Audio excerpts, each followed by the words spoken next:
बिस्मिल्लाहिर्रहमानिर्रहीम। अस्सलाम वालेकुम नादरीन, आप यूट्यूब चैनल देख रहे हैं। मैं इमरान खान हूँ। सबसे पहले इमरान खान साहब के फ़ैसले के ऊपर जो आलमी सतह पर रद्द-ए-अमल आया वो मैं आपके सामने रख देता हूँ। दुनिया का शायद कोई बड़ा अखबार या कोई बड़ा न्यूज़ चैनल हो जिसने इस खबर को ना उठाया हो, जो आलमी खबरें देते हैं, जैसे कि अल जज़ीरा है, BBC है, CNN है और बहुत सारे इदारे हैं। यानी बरतानिया से लेकर यूरोप के कई मुल्कों के इदारे, रशिया का मीडिया, तुर्की का मीडिया, इंडियन मीडिया और चाइनीज़ मीडिया, अरब मीडिया, तमाम ने इस मामले को रिपोर्ट किया है।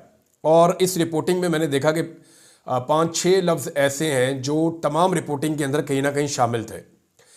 यानी एक तो इमरान खान साहब को गैर मकबूल करने के लिए इस तरह के फ़ैसले सुनाए जाते हैं। इससे पहले इद्दत वाला केस बनाया जो इंतहाई घटिया और मायूब किस्म का केस था, और अब ये केस है। लेकिन ये इमरान खान पे बनने वाला पहला केस है। मैं इस केस के बारे में बड़ी अच्छी तरह जानता हूँ। एस्टेब्लिशमेंट ने पहला केस ये बनाया था और सबसे आखिर में इस केस का फ़ैसला सुनाया गया। उसकी वजह यह है कि ये कमज़ोर तरीन केस था, और जितने भी हमारे कोर्ट रिपोर्टर्स हैं या जो कानून को जानने वाले लोग हैं, उनसे जब बात करते हैं तो वो कह रहे हैं जी कुछ चीज़ें उन्होंने इसमें ढूंढी हैं। एक वो ये कह रहे हैं कि जो फ़ैसला लिखा गया है ना, इसकी जो तहरीर है वो दो तरह की है। ये एक आदमी का लिखा हुआ फ़ैसला नहीं है। यानी तहरीर का एक हिस्सा ऐसा है जैसे लगता है कि ये पाकिस्तान की जो कानूनी लैंग्वेज है उसके अंदर वो लिखा गया है, वो जो तरीकाकार है हमारे यहाँ पे स्टीरियोटाइप एक चलता है वो है। और दूसरा एक हिस्सा जो है उसका वो ऐसा लगता है कि वो कहीं और किसी और लेवल के लोगों ने लिखा है। तो ये दो तरह की तहरीरें हैं जिनको इकट्ठा करके ये फैसला बना है। तो इसलिए ज़रा फैसला भी आपको पता है फिर टाइम लेता है, और उसके बाद इस फैसले को सुनाने में भी बहुत टाइम लगा है। बहरहाल दो तरह की तहरीरें हैं, ये दावा किया गया। दूसरा ये बताया गया कि फैसले में तजादात है। यानी ये फैसले के अंदर जज साहब खुद चीज़ें ऐसी कुछ बता रहे हैं जिनकी बुनियाद के ऊपर आप किसी को सज़ा नहीं दे सकते, लेकिन फिर भी उन तजादात के बावजूद ये सज़ा सुनाई गई। फिर जो प्रोसिक्यूशन है या जिसको सरकारी वकील कहते हैं, उन लोगों ने कुछ चीज़ें तस्लीम की है, और जो चीज़ें उन्होंने तस्लीम की उसकी बुनियाद के ऊपर इतनी बड़ी सज़ा सुनाई नहीं जा सकती। अब ये फैसला तमाम लोगों का मुत्तफ़िका तौर पे ये मानना है कि जब हाई कोर्ट में जाएगा तो ये उड़ जाएगा। सवाल ये पैदा होता है कि इमरान खान साहब के खिलाफ होने वाला ये आखिरी फैसला है, तो अभी इसके बारे में कुछ कहा नहीं जा सकता क्योंकि एक दो चीज़ें पेंडिंग रखी गई हैं। बहरहाल जितने मुकदमात बनाए गए थे सारे ऑलमोस्ट ख़त्म हो गए हैं, और अब सवाए 9 मई के या कोई दहशतगर्दी का डाल दें या कोई साजिश का डाल दें या कोई और चीज़ डाल दें, वो गद्दारी का डाल दें, तो वो एक अलग बात है। लेकिन ऑलमोस्ट इमरान खान साहब के मुकदमात ख़त्म हो गए हैं। ये मुकदमा भी जाके उड़ जाएगा। आलमी मीडिया ने इसको रिपोर्ट किया, मैं उसके बारे में आपको बता रहा था। और दुनिया भर के मीडिया ने, TRT वर्ल्ड हो, उसके ऊपर BBC हो, उसके ऊपर जो है BBC CNN हो, उसके ऊपर गल्फ टुडे है, इसके अलावा जो है वो मिरर नाउ है, खलीज टाइम्स है, अल जज़ीरा है, तमाम ने इसको रिपोर्ट किया है। बहुत सारे हैं, यानी मैं दर्जनों की तादाद में है, तो उनके सबके नाम तो मैं ले नहीं सकता। हाँ, लेकिन 5-6 लफ्ज़ हैं जो तमाम ने तकरीबन हर जगह पे मैंने देखा कि ये इस्तेमाल हुआ। उनमें एक लफ्ज़ है पॉलिटिकली मोटिवेटेड केस, ये वर्ड इस्तेमाल किया गया कि सियासी नौइयत का मुकदमा है। नंबर 2, विक्टिमाइजेशन का एक लफ्ज़ है, अब वो भी इस्तेमाल किया गया कि इमरान खान साहब को लंबे अरसे से निशाना बनाया जा रहा है, तो विक्टिमाइज किया जा रहा है। नंबर 3, मिलिट्री बैक्ड गवर्नमेंट, ये वर्ड इस्तेमाल किया गया कि ये जो इस वक्त हुकूमत बनी हुई है ये फौज ने बनाई हुई है और मिलिट्री बैक्ड गवर्नमेंट है। चौथा लफ्ज़ जो हमने देखा वो एस्टेब्लिशमेंट का वर्ड यूज़ किया गया। पांचवा, डीप स्टेट का लफ्ज़ कई जगह पे कवरेज के दौरान इस्तेमाल किया गया, जैसे अमेरिका में इस्तेमाल किया जाता है। एस्टेब्लिशमेंट और डीप स्टेट ये एक ही तरह के उस अल्फाज हैं। छठा जो है वो इमरान खान पॉपुलैरिटी, ये बहुत सारी जगहों पे मीडिया ने जब रिपोर्ट किया तो उन्होंने ये भी कहा कि इमरान खान साहब की पॉपुलैरिटी जो है वो एक प्रॉब्लम है पाकिस्तान में। इस वक्त जो रजीम मौजूद है या एस्टेब्लिशमेंट बैक्ड गवर्नमेंट मौजूद है, तो उनके लिए एक बड़ी प्रॉब्लम इमरान खान साहब की पॉपुलैरिटी है, जिसकी वजह से वो उन्हें छोड़ने से डरते हैं। तो ये जनाब इस तरीके से रिपोर्ट हुआ है, और इमरान खान साहब को नीचा दिखाने वाले लोग, यानी हुकूमत को इस हवाले से उम्मीदें वाबस्ता थी कि इमरान खान साहब को इसके बाद गैर मकबूल किया जाएगा, उन्हें करप्ट साबित करेंगे और सूरत हाल बदल जाएगी, लेकिन ऐसा हुआ नहीं। हालांकि पाकिस्तान तहरीक इंसाफ की जो क़यादत है, मैं क़यादत की जब बात करता हूँ तो वो लोग जो MNAs हैं, सेनेटर्स हैं, वो लोग जो पार्टी के अहदेदार हैं, वो लोग जो MPs हैं, मिनिस्टर्स हैं, अगर आप इनको देखें और दूसरी तरफ आप जो इमरान खान साहब के मुखालिफिन हैं उनको देखें, तो दोनों में फ़र्क ये है कि मुखालिफिन पूरा जोर लगा रहे हैं इमरान खान साहब को गैर मकबूल करने के लिए या उनको नीचा दिखाने के लिए या उनको गिराने के लिए। मुखालिफिन तमाम लोग ट्वीट करते हैं, चाहे वो वज़ीर है चाहे वो कोई और है, वो सब लोग बोलते हैं, सब लोग बयानियां बनाने के अंदर अपना पूरा जोर लगाते हैं, पूरा सिस्टम उनके साथ चलता है, वो फंडिंग करते हैं, सब कुछ करते हैं। लेकिन यहां पाकिस्तान तहरीक इंसाफ में लोग ऐसे हैं कि वो इमरान खान साहब की ट्वीट को भी रीट्वीट नहीं कर पाते। इमरान खान साहब के बयानिए का बोझ उठाना बहुत मुश्किल है और वो उनकी अपनी पार्टी नहीं कर पा रही। ये बदकिस्मती है, लेकिन ये है ना। अब तहरीक इंसाफ ने जो फौरी तौर पे फैसला किया है कि नज़रसानी इसकी अपील के अंदर जाएंगे वो, और इस्लामाबाद हाई कोर्ट से रुजू करेंगे। इस्लामाबाद हाई कोर्ट में यानी इसके अंदर पहली ऑप्शन तो यही है कि आमिर फारूक साहब की अपनी अदालत में लग जाए केस, क्योंकि नॉर्मली केस जाके आमिर फारूक साहब की अदालत में लगते हैं। तो मेरे ख्याल में पीटीआई को एक काम करना चाहिए, उन्हें यह करना चाहिए कि जो वकला का पैनल जमा करवाए ना, उसमें आमिर फारूक साहब के किसी रिश्तेदार का नाम डाल दें कि भाई ये आपका रिश्तेदार का केस है, आप सुन ही नहीं सकते। कुछ ऐसा करेंगे, आमिर फारूक साहब से जान छुड़वाएं, और बाकी जो लोग हैं, कोई और जजेज हैं, बाकी सारे जजेज किसी के पास भी जाएगा वो उड़ा के रख देगा। इसके अंदर है ही कुछ नहीं, सारे लोग ये कह रहे हैं। बहरहाल ये अगर आमिर फारूक साहब के पास जाएगा और वो फैसला देंगे तो फिर दोबारा अपील में चला जाएगा और फिर 2 जजेस बैठेंगे। तो ये टिक नहीं सकता लंबे अरसे तक, ये उड़ जाएगा केस और हाई कोर्ट में इसके पल्ले कुछ नहीं बचेगा। पाकिस्तान तहरीक इंसाफ की सिचुएशन में आपको बता रहा था, तो वो ये है कि 26 नवंबर वाला जो कत्लेआम है उसके ऊपर जो इन्होंने एक इस्तगासा दायर कर रखा है, वहाँ पे ये मुकदमा दर्ज करवाना चाहते हैं। सीसीटीवी फुटेज है, बाकी सारी चीज़ें हैं। संजीदगी का आलम यह है कि जब भी वहाँ पेशी लगती है अदालत में कोई जाता ही नहीं है। सारे एमएनए, सारे सेनेटर्स, ये सब इस्लामाबाद में होते हैं। पार्टी के अहदेदार ये भी इस्लामाबाद में होते हैं, कोई जाता ही नहीं। गरीबों का कत्लेआम हुआ, 13 लोग जो है वो दफन किए पाकिस्तान तहरीक इंसाफ ने। उनके अभी भी 30-35 लोग लापता हैं जिनके बारे में कुछ पता नहीं चल रहा। तो पाकिस्तान तहरीक इंसाफ के लोग अदालत में जाते ही नहीं है। गरीब आदमी मर जाए तो कोई अदालत में भी नहीं जाता। अमीर आदमी जो है वो सिर्फ उसकी चोट लग जाए तो सारे के सारे पहुंच जाते हैं। यानी बड़ा आदमी या एलीट क्लास है, उसके लिए कुछ और है क्राइटेरिया पाकिस्तान में, गरीब आदमी के लिए कुछ और क्राइटेरिया है। इमरान खान साहब बाहर होते तो इस मुकदमे को पूरा लड़ते।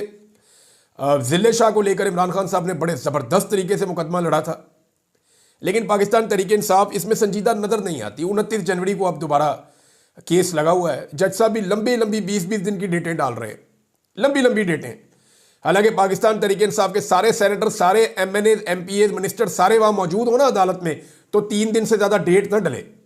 वहां जाएं तो सही, प्रेशर तो बढ़ाएं, जाके बात तो करें जज साहब से कि हमें इंसाफ चाहिए।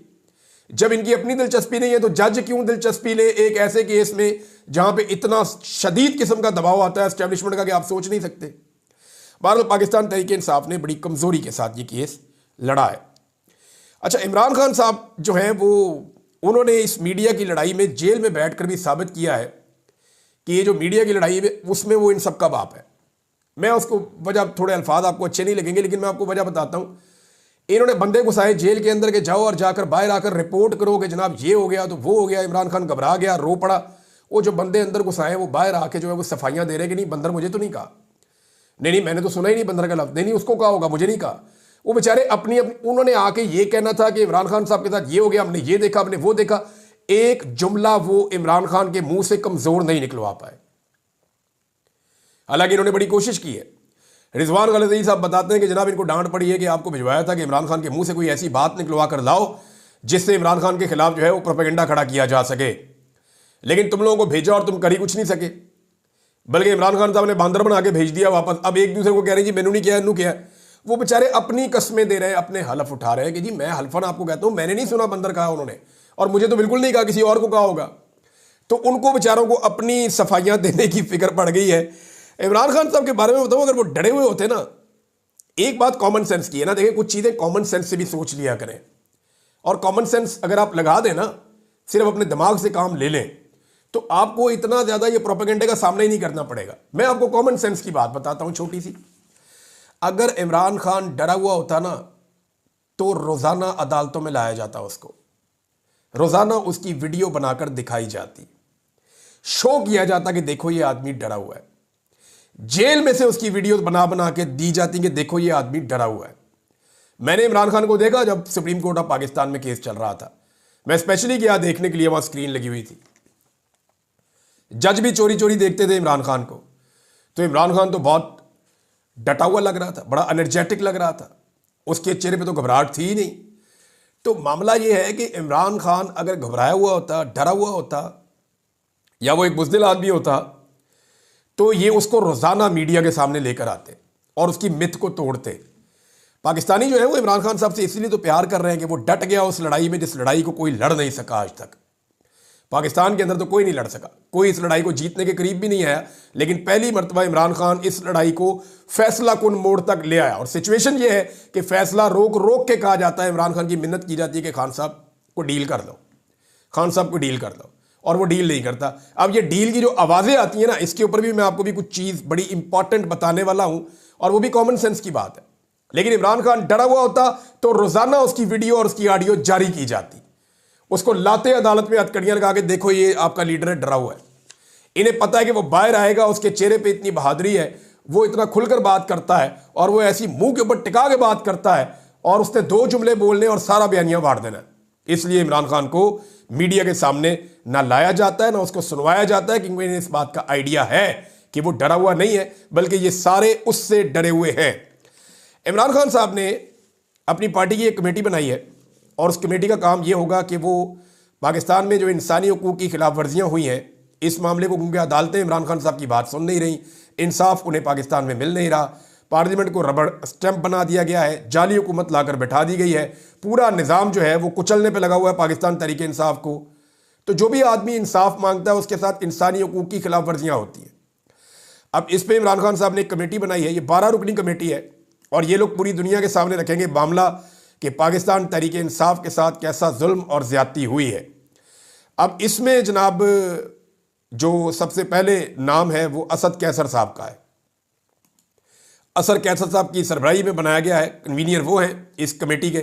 फिर रऊफ़ हसन साहब हैं, एडवोकेट सलमान अबू ज़र नियाज़ी हैं, कंवल शौज़ब हैं, ब्रिगेडियर मुसद्दिक अब्बासी साहब हैं, एडवोकेट अली हैं, एडवोकेट नईम हैदर पंजूथा साहब हैं, फिर आलिया हमज़ा हैं, कासिम खान सूरी हैं, जुल्फ़ी बुखारी हैं, फिर आतिफ़ खान हैं यूनाइटेड स्टेट्स ऑफ अमेरिका से, और फिर सलमान हैं ऑस्ट्रेलिया से। तो इस तरह से जनाब ये एक इमरान खान साहब ने कमेटी बना दी है, और इंसानी हकूक़ के मामलात को आलमी सतह पर उठाने के लिए इमरान खान साहब की अब ये कमेटी पूरा जोर लगाएगी। ये इमरान खान साहब ने इंस्ट्रक्शंस दी है। अब इमरान खान साहब के जो सियासी मुखालिफिन है वो कस्में खा खा कर कह रहे हैं कि जनाब इमरान खान डरा हुआ था, और 3 मरतबा जनाब फैसला रोक कर फिर उसकी डील की मिन्नतें क्यों करते रहे। अगर डरा हुआ आदमी है तो मीडिया में उसकी वीडियो दिखाओ। और मैं आपको ये भी बता देता हूं कि कल जब फैसला आ रहा था तो उसके लिए जो बंदे जेल में भिजवाए गए, उनमें ऐसे बंदे भी थे जिनको बाकायदा खुफिया कैमरा देकर भेजा गया था, ताकि इमरान खान साहब की पूरी वीडियो बनाई जाए, बुशरा बीबी की और इमरान खान की। इन्हें तवक्को ये थी जैसे इनको खुद गश पड़ जाते हैं फैसले सुन के, इनकी हालतें पतली हो जाती हैं, ये रोना शुरू हो जाते हैं, इनके मुंह उतर जाते हैं, लमक जाते हैं, तो इन्हें लगा कि इनको ऐसी वीडियो इमरान खान की या बुशरा बीबी की मिल जाएगी, या वो रोला डालेंगे, वावेला करेंगे, स्यापा करेंगे, तो हम जनाब वो वीडियो उठाएंगे और उठा के वो वीडियो जो है वो पब्लिक करेंगे, बाद में वक्त आने पे फ़ायदा उठाएंगे। तो जनाब अंदर कैमरे में जो आया गया बड़ी चालाकी के साथ, और इसमें एक सियासी जमात इन्वॉल्व है और उनके लिए ही ये काम किया गया है। बहरहाल वो वीडियो जो है वो पता नहीं काम आती है या नहीं आती, लेकिन ये कार्रवाई मेरी इतला के मुताबिक डाली गई है। अब एक फ़र्क को हमने समझना होगा कि डील लेने में क्या फ़र्क है और डील देने में क्या फ़र्क है। क्या इमरान खान साहब डील ले रहे हैं, या इमरान खान साहब पाकिस्तान के लिए एक डील दे सकते हैं या दे रहे हैं। देखिए, मुज़ाकरात, बातचीत और डील के अंदर फ़र्क है। मुज़ाकरात मुल्क की खातिर खान साहब करना चाहते हैं, पहले दिन से कह रहे हैं कि मैं मुल्क की खातिर मुज़ाकरात करने के लिए तैयार हूं, क्योंकि रजीम चेंज ऑपरेशन के बाद से लेकर अब तक पाकिस्तान की जो मईशत है उसको बहुत नुकसान पहुंचा। पाकिस्तान में जो सरमायाकारी है, SIFC बनने के बावजूद, सब ने कोशिश कर ली, उसके बावजूद वो पाकिस्तान की तारीख की लोएस्ट के ऊपर है, बहुत कम सरमायाकारी हो रही है। फिर गुर्बत में पाकिस्तान में इजाफा हो रहा है, लगातार इजाफा हो रहा है। अभी मजीद लोग गुर्बत की लकीर से नीचे चले गए, 1,30,00,000 लोग मजीद नीचे गए हैं। अमन ओमान की सूरत हाल पाकिस्तान में मखदूश है। पाकिस्तान में दहशतगर्दी के वाक़यात लगातार बढ़ते चले जा रहे हैं, जो कंट्रोल नहीं हो रहे। बदउनवानी है, बैड गवर्नेंस है, हुकूमत काम कर नहीं पा रही, और ये बड़े संजीदा मसाइल हैं कि सारा कुछ तो है, जाली हुकूमत भी बना के दी, वो हुकूमत भी काम नहीं कर पा रही। उस हुकूमत को फौज की पूरी सपोर्ट है, एस्टेब्लिशमेंट उनके साथ खड़ी हुई है। जो बाइडन इंतजामिया ने उनको पैसा भी दिलवाया, सारा कुछ किया, उनको हर किस्म की सपोर्ट मिली, लेकिन हुकूमत डिलीवर नहीं कर पाई। बदकिस्मती से पाकिस्तान की फॉरेन पॉलिसी भी नाकाम रही है, उसके अंदर कोई फ़ायदा नहीं हुआ।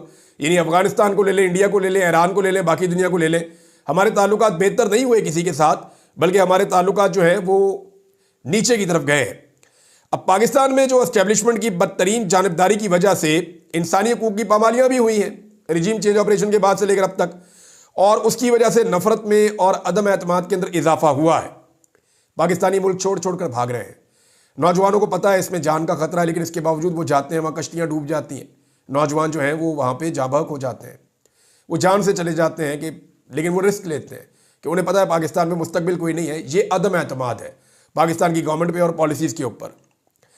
तो जो दूसरी जमातें हैं जो इस वक्त इक़्तिदार के मज़े ले रही हैं, या जो सारे रल के बैठे हुए हैं इस वक्त, पीपल्स पार्टी, PMLN, MQM, बाकी जमातें, वो इस गंदे खेल में अपनी मकबूलियत को इतना ज़्यादा खो चुकी हैं कि वो तो कभी नहीं चाहेंगे कोई मुज़ाकरात हो, कोई बातचीत हो, चाहे पाकिस्तान का नुकसान होता है हो जाए, लेकिन वो अपना नुकसान कभी नहीं करवाना चाहेंगे, वो बातचीत का रिस्क नहीं लेंगे। अब या तो जेल में बैठा हुआ कैदी मुल्क को तबाह होने दे, दो रास्ते हैं ना इमरान खान के पास, या तो वो ठीक है यार जैसे चल रहा है चलने दो, तुमसे कौन सा मुल्क चल रहा है, खुद ही घुटनों पे आ जाओगे, तो या तो इमरान खान मुल्क को तबाह होने देना जेल में बैठ के, तो या फिर वो कोई रास्ता निकाले इमरान खान। देखिए, जिस शख्स पर होने वाली ज्यादतियों की वजह से सारे रास्ते बंद हो गए ना पाकिस्तान के, वही शख्स रास्ता निकालेगा तो रास्ता निकलेगा, ये बात सबको समझनी पड़ेगी। अब इसमें डील क्या है? क्या इमरान खान साहब कोई ऐसी चीज मांग रहे हैं जिस पर उनका हक नहीं है? यानी इमरान खान साहब ने कभी नहीं कहा कि मेरे मुकदमात सारे खत्म कर दो। वो इमरान खान तो मैंडेट की और इंसाफ की बात कर रहा है, और डील करने वाले कभी इतने वोकल होते हैं, कभी इस तरह से खुलकर बात करते हैं डील करने वाले, या जिन्होंने डील करनी हो, वो तो ऐसे कभी नहीं होते। यानी मुझे अच्छी तरह याद है कि जब शरीफ खानदान डील कर रहा था तो इनके तो जनाब महीना महीना नहीं, साल साल इनके ट्विटर बंद रहते थे, इनकी सारी पार्टी को चुप का रोजा लग जाता था। जब जरदारी की डील हो रही होती है एस्टेब्लिशमेंट के साथ, जरदारी साहब पाकिस्तान से भाग जाते हैं, पीछे सारी पार्टी जो है वो हाथ पांव जोड़ के एस्टेब्लिशमेंट को मनाने में लग जाती है। तो इसमें डील या NRO, ये अब कहते हैं कि इसको जरा समझे कौन सी चीजें होंगी तो आपको लगना चाहिए कि इमरान खान ने डील कर दी। नंबर एक, क्या इमरान खान जेल से निकलकर बैरून मुल्क चला जाएगा? यह डील हो सकती है बिल्कुल, और यह डील ऑफर भी की गई कि आप जेल से निकलें और बैरून मुल्क चले जाएं। क्या इमरान खान ने यह माना? तो डील टुकरा दी। नंबर दो, चंद सालों के लिए क्या इमरान खान अपने आप को सियासत से दूर कर देंगे? यही डील हो सकती है ना, तो ये तो हमने नहीं देखा। अपनी पार्टी को एहतजाज और बयानात से इमरान खान साहब मना कर देंगे। हमने देखा इमरान खान साहब उल्टा काम कर रहे हैं, पार्टी बयानात हल्के दे रही है, इमरान खान साहब तगड़े होकर आगे बढ़ के दे रहे हैं फ्रंट फुट पे, और वो अपनी पार्टी को भी तगड़ा करते हैं कि जाओ जाके स्टेटमेंट दो, खुलकर खेलो, तुम क्यों डरे रहे? अभी वो गंडापुर साहब को इंफॉर्मेशन जो सेक्रेटरी हैं उनको और बाकी लोगों को इमरान खान साहब ने क्या कहा? उन्होंने कहा तगड़े हो जाओ, जाके खुलकर बात करो। और हमीद रहमान कमीशन पे फिर इमरान खान साहब बात ना करें अगर डील हो रही हो तो।